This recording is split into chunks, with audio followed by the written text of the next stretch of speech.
Reunião IDANE, reunião Comissão 2, você até CPLP, nessa reunião regular, tem que falar entre países, Assembleia no Parlamento, os países CPLP, né?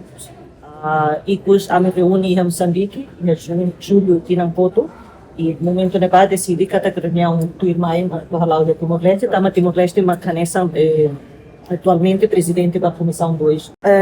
Lili, o tema primeiro, tema importante, Timor-Leste é um país único, há parte da comunidade de rua, a CPLP não é membro pleno, a ASEAN não é membro observador agora, mas nem sai membro pleno nós.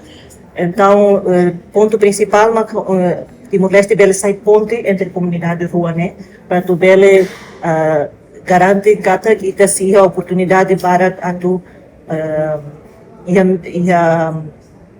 impacto na economia e a CPLP cidadania, não é a ASEAN, na cooperação entre países asiáticos e países CPLP.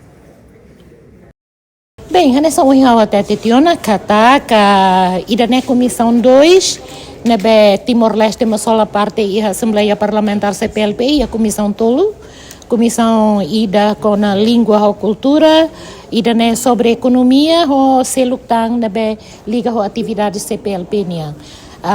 Tinang ida Assembleia Parlamentar Comissão 2, mas halo itamak hosting, itamak sai preside e a senhora deputada Nurima Ribeiro Alcatiri, maka sai presidente, porque rotativamente entre nações halo e a nação selo.